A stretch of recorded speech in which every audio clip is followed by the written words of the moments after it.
Hello and welcome, I'm Raziel, and so today it's basically, how to improve a faction day. And let's talk about faction.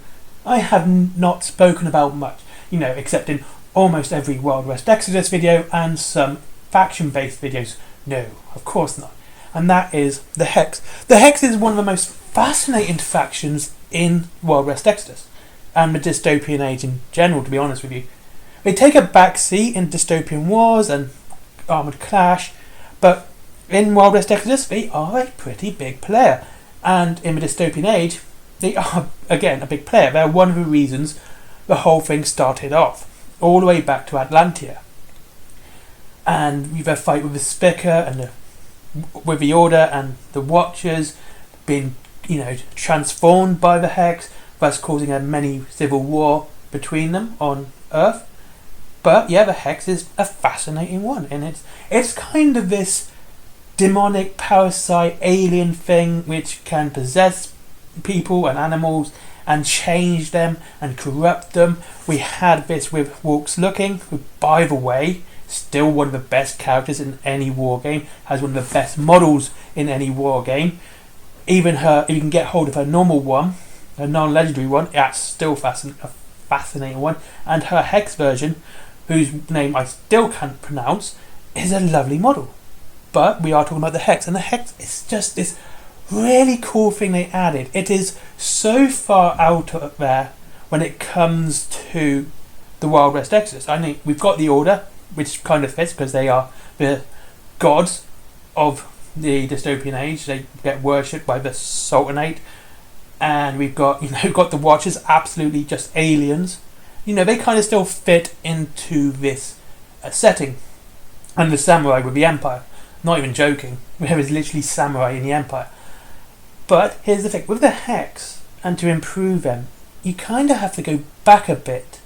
Now, I'm all for keeping mystery within a faction. I think it's fantastic to have that mystery where you can sort of theorize and think about and talk about and how it works, where it's from, and that sort of thing. That would, to me, is fascinating and absolutely cool. But with the Hex, I think we need to know a little bit more. Not too much more, so we know its birthplace and everything it thinks about and everything it does. Just a little bit more bits and pieces of planets it's been on. We know that it may have been on another planet. With the Watchers found a dead planet. It had some Spicker weapons, which are, if I need to remind you, are weapons of the Order of the All-Shard. Mortal armies, so the races of the planet. On these burnt out planets they found these wars which were fought with the Hex, this residue of where it was, and this would be really interesting to see how this intergalactic thing, I don't even know how to describe it. It's honestly harder for me to describe what the Hex is than it is for me to talk about the warp. And apparently that makes me mad. I'm not questioning that. I mean, we all go a little mad sometimes, but the Hex just goes that little bit further on being completely indescribable. It might even be factoring in the game of Mythos, and on the East Coast, I believe that is, in New England. I don't know America very well, but New England, so that area. It might be affecting that entire region with what we're getting there, and with the Mythos lore and the Shadow War and the Old Ones and everything like that could be from the corruption of the Hex.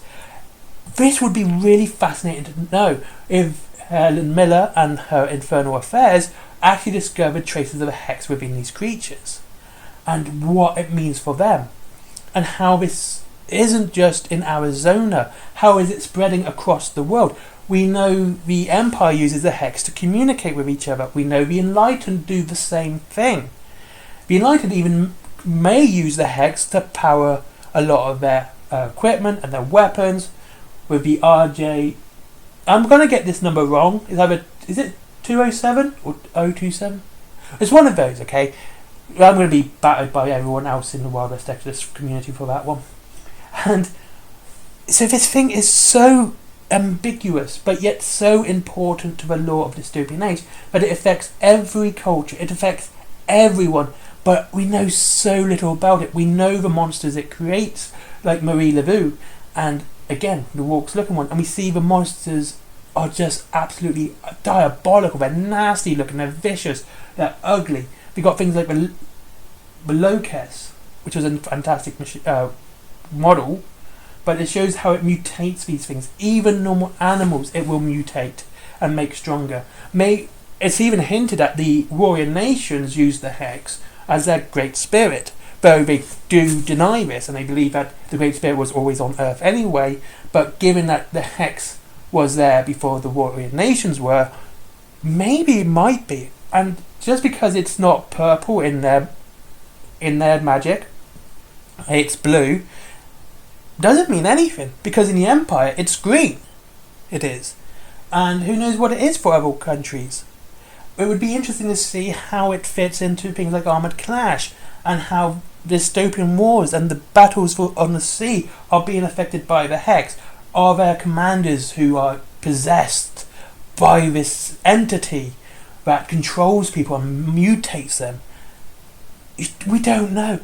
It's one of the reasons I really like the lore of Wild West Exodus is the Hex, because it's so important to the lore itself, so important to the greater scheme of things, yet we know so little about it. Just a little bit more expansion on the Hex would be absolutely fantastic.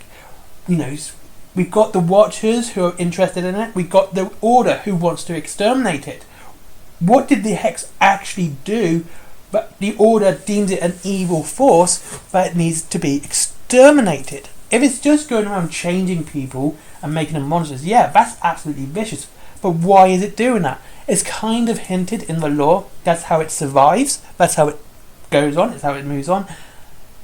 So maybe the Order considers that unnatural and shouldn't be happening on any planet. These big grotesque monsters just coming out the ground. It's indiscriminate as well. We know it's indiscriminate because it's affected previous planets, as I said before.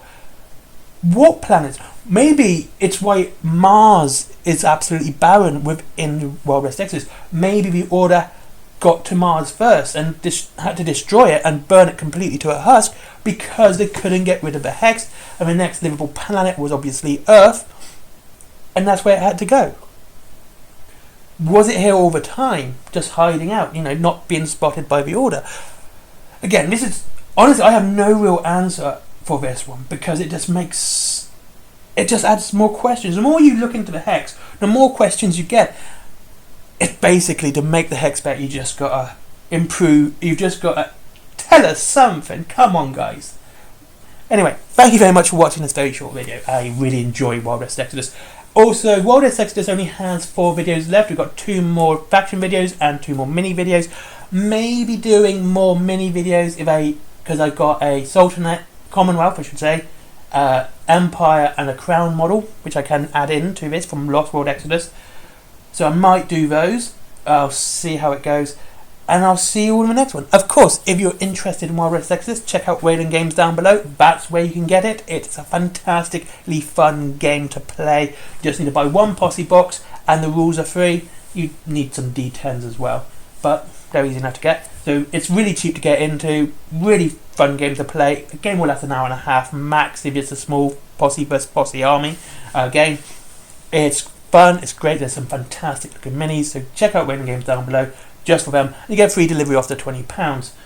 You also get free delivery up almost £300 is what I dropped on this month for this month's painting. Yeah, all Warrior Nation stuff. No, I got the Crown stuff too. Anyway, for Ben Planet with comics, DVDs, mangas, all that still cool geeky merchandise as well, like t-shirts, cups.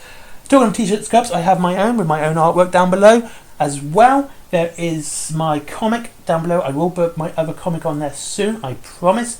So you can buy either of them. Will be in the next video on tomorrow. And then there's also Skyforge. Never forget Skyforge. Give the guy a click. Give him some love. He is a good friend of mine, and I think he deserves the business, so help him out. And finally, Patreon, because business. Bye bye.